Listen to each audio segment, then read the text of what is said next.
Welcome to 10 star news. ఇక details చూసుకున్నట్లయితే సంక్రాంతి సంబరాలకు క్రీడా వైభవం వెంకటగిరి మున్సిపాలిటీ బంగారుపేటలో ఘనంగా బీపీఎల్ క్రికెట్ టోర్నమెంట్ 2026 సంక్రాంతి సంబరాల్లో భాగంగా వెంకటగిరి మున్సిపాలిటీ పరిధిలోని బంగారుపేట ఆర్వీఎం హైస్కూల్ క్రీడా ప్రాంగణంలో premier league 2026 BPL cricket tournament ఉత్సాహభరితంగా నిర్వహించబడింది. బంగారుపేట యూత్ ఆధ్వర్యంలో నిర్వహించిన ఈ టోర్నమెంట్ క్రీడాభిమానులకు క్రీడా పండుగను తలపించేలా సాగింది. ఈ క్రికెట్ టోర్నమెంట్లో మున్సిపల్ గ్రామ వార్డు స్థాయిలో ఉన్న క్రికెట్ జట్లు పెద్ద సంఖ్యలో పాల్గొని తమ ప్రతిభను ప్రదర్శించాయి. జనవరి 12 నుంచి 18వ తేదీ వరకు కొనసాగిన ఈ టోర్నమెంట్లో మొత్తం 28 జట్లు పోటీ పడ్డాయి. ప్రతి మ్యాచ్ ఉత్కంఠభరితంగా సాగి ప్రేక్షకులను కట్టిపడేసింది. ఈ టోర్నమెంట్ నిర్వహణకు స్పాన్సర్లుగా వెంకటగిరి వ్యవసాయ market committee chairman Punugoti Viswanatham, BC colony నాయకులు కలవడపూడి నాగరాజు, సెసిస్ multi speciality dental clinic doctor PC Sasidhar, doctor P Manisha, Kobaku Sandeep Reddy, Sai traders పాలకేంద్రం వీరితో పాటు పలువురు పట్టణ ప్రముఖులు కూడా తమ సహకారం అందించారు. టోర్నమెంట్లో విజేతలుగా నిలిచిన జట్లకు బంగారుపేట సావడి వద్ద కప్పు, నగదు బహుమతులు, ప్రోత్సాహక బహుమతులను ఘనంగా అందజేశారు. ఈ బహుమతుల ప్రధానోత్సవ కార్యక్రమానికి ప్రధాన స్పాన్సర్లతో పాటు పట్టణ సర్కిల్ ఇన్స్పెక్టర్ ఏవి రమణ ముఖ్య అతిథిగా హాజరయ్యారు. ఈ సందర్భంగా ఆయన మాట్లాడుతూ యువతల క్రీడల వైపు ఆకర్షితులై శారీరకంగా, మానసికంగా దృఢంగా ఎదగాలని, ఇలాంటి క్రీడా పోటీలు యువతలో క్రమశిక్షణను పెంపొందిస్తాయని పేర్కొన్నారు. ఇందులో గౌరవబద్దిన శేషగిరి ఇన్నర్కి, రన్నర్కి ప్రోత్సాహం మనీని అందజేశారు. ఈ కార్యక్రమంలో క్రీడాకారులు, క్రీడాభిమానులు, ఇతర స్పాన్సర్లు, మహిళలు పెద్ద సంఖ్యలో పాల్గొని టోర్నమెంట్ను విజయవంతం చేశారు. సంక్రాంతి పండుగ వేళ జరిగిన ఈ బీపీఎల్ క్రికెట్ టోర్నమెంట్ వెంకటగిరిలో క్రీడా ఉత్సాహాన్ని మరింత పెంచి యువతకు మంచి ప్రేరణగా నిలిచింది.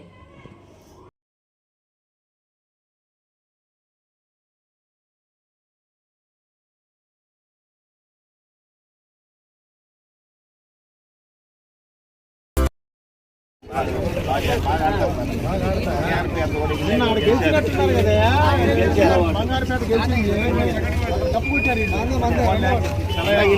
మన ఆ గ్రౌండ్ లో. గెలిచారంట. రెండో వార్డు 9వ వార్డు ఫైనల్ కదా. 2-9 కొట్టేశారు. Very good. అక్కడ గెలిచిన వాళ్ళే ఇక్కడ కూడా మళ్ళీ టోర్నమెంట్ పెట్టారా? 10 నిమిషాలు కానీ నిజంగా బంగారుపేట వచ్చేసాను అక్కడికి.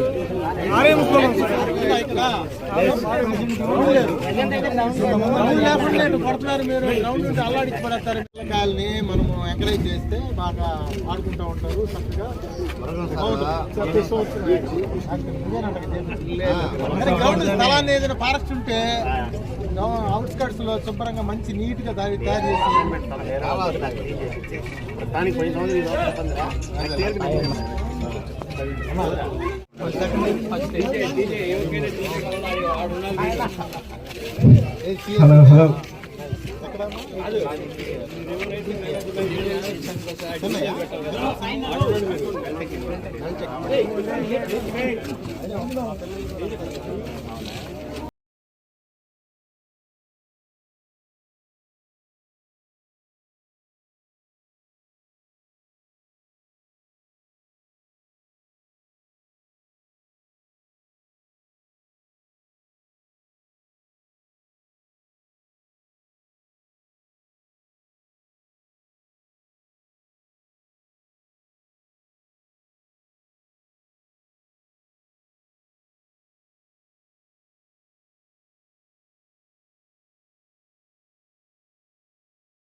పార్టిసిపేట్ చేసి బీసీ కాలనీ విన్ అవడం అనేది గొప్ప విషయం.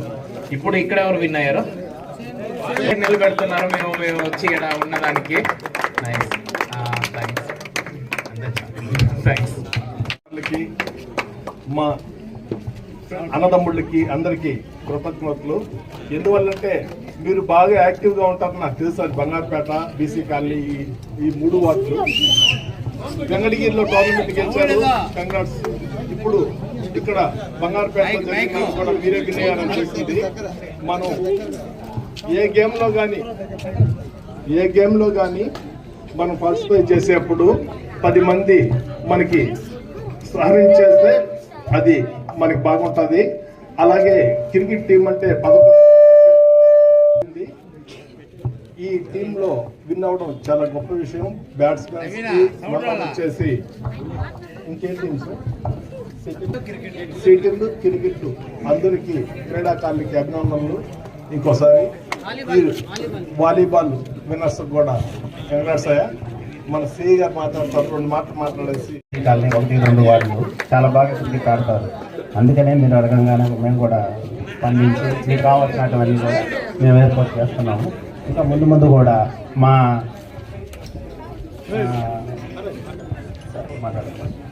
సపోర్ట్ మీకు అందరికీ ఉంటుందని చెప్తున్నాను. మీకు ఇంకా అక్కడికి వచ్చాను. ఒక క్రికెట్ ఆడాలి అంటే దానికి ఫస్ట్ కావాల్సింది పెద్ద గ్రౌండ్. అది చిన్న ఇంత స్థలంలో ఆడే అటువంటి కాదు. క్రికెట్ అంటే కంపల్సరీ ఒక పెద్ద గ్రౌండ్ కావాలా. అది పగులే ఆడాలా, రాత్రి ఆడాలంటే ఫ్లడ్ లైట్లు కావాలా. అది సాధ్యమయ్యే పని కాదు. కాబట్టి ఏదో షెటిల్ ఆడినట్టుగా రాత్రిపూట 2 లైట్లు పెట్టి ఆడేది కూడా కాదు ఇది. కాబట్టి కంపల్సరీ పగులే ఆడాలా, పెద్ద గ్రౌండ్ కావాలి. ఈ గ్రౌండ్ అంటే ఇప్పుడున్నటువంటి పరిస్థితుల్లో స్కూల్స్లో లేవు, కాలేజీల్లో లేవు, అసలు ఊర్లలో కూడా ఎక్కడ గ్రౌండ్ లేదు, కనుమరుగైపోయింది. చిన్న స్థలం కనబడితే ఆక్యుపై చేసేస్తున్నారు. ఆక్యుపై చేయకపోయినా కనీసం పొలం దున్నటము, లేదో ఒకటి పంట వేయటమో ఏదో చేస్తున్నారు తప్ప బీడు భూములు అసలు కనిపించట్లే. ఊరు బయట అసలు మీకు కనపడితే స్థలం, ఇంత స్థలం కూడా లేదు. ఇలాంటి యూత్కి కంపల్సరీగా ఒక పెద్ద గ్రౌండ్ కావాలి. గ్రామస్తులందరూ కూడా నేను చెప్పేది నాగరాజు, మీరు అందరినీ మొబిలైజ్ చేసుకొని ఇలాంటి యూత్, ఎందుకంటే ఒక అద్భుతమైనటువంటి విజయాన్ని సాధించారు. దాదాపుగా 30 టీములు వచ్చినటువంటి ఒక వెంకటగిరి టౌన్లో జరిగినటువంటి మున్సిపాలిటీలో ఎన్ని టీములు? 25 టీములు వచ్చినాయి. ఈ 25 టీముల్ని కొట్టుకుంటూ వాళ్ళు రోజు, నేను ఆ గ్రౌండ్కి తరచుగా వెళ్తూ ఉంటాను, చూస్తూ ఉంటాను, వస్తూ ఉంటాను. కొన్ని ఫోన్లు కూడా, నాకు ఫోన్ కాల్స్ కూడా వచ్చినాయి. ఈ ఫోన్ కాల్స్లో ఏంటంటే అక్కడ ఏదో వర్షం జరగబోతుంది అది ఇది అన్నట్టుకుంటే నేను గ్రౌండ్కి 2-3 సార్లు రావడం కూడా జరిగింది. ఒకసారి హెచ్చరిక కూడా చేశాను మైక్ ద్వారా, అంటే జాగ్రత్తగా ఉండమని. అయితే ఈ వచ్చినప్పుడల్లా కూడా ఎక్కువగా మ్యాచ్లు గెలుచుకుంటూ పోతా ఉన్నాయి ఈ వెంకటగిరి, ఈ బంగారుపేట అనేటువంటి ఈ టీము. నిన్న కూడా నేను వేరే దగ్గర ఉన్నప్పుడు ఫైనల్స్ మ్యాచ్ జరుగుతూ ఉంది మీది. ఆ టైంలో కూడా నేను ఆరాధిస్తే ఫైనల్స్కి 2వ వార్డు అలాగే 9వ వార్డు ఫైనల్స్ ఆడుతూ ఉన్నాయి అని అన్నారు. చాలా సంతోషం వేసింది. అయినప్పటికీ మళ్ళీ ఫైనల్గా అయిపోయిన తర్వాత కూడా మళ్ళీ ఆరాధిస్తే మనకి బంగారుపేట వాళ్ళు గోల్డ్ మెడల్ అంటే ఫైనల్గా గెలవడం జరిగిందని చెప్పారు. చాలా సంతోషం. ఇన్ని టీములు కొట్టుకుంటూ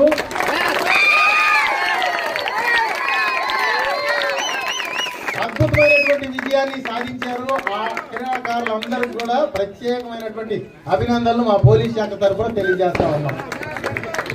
సంక్రాంతి పండుగ అనగానే అన్ని రకాలైనటువంటి ఇప్పుడు మారిపోయినాయి. అసలు ఒకప్పుడు సంక్రాంతి పండుగ అంటే 15 రోజుల ముందు నుంచి స్టార్ట్ చేస్తారు.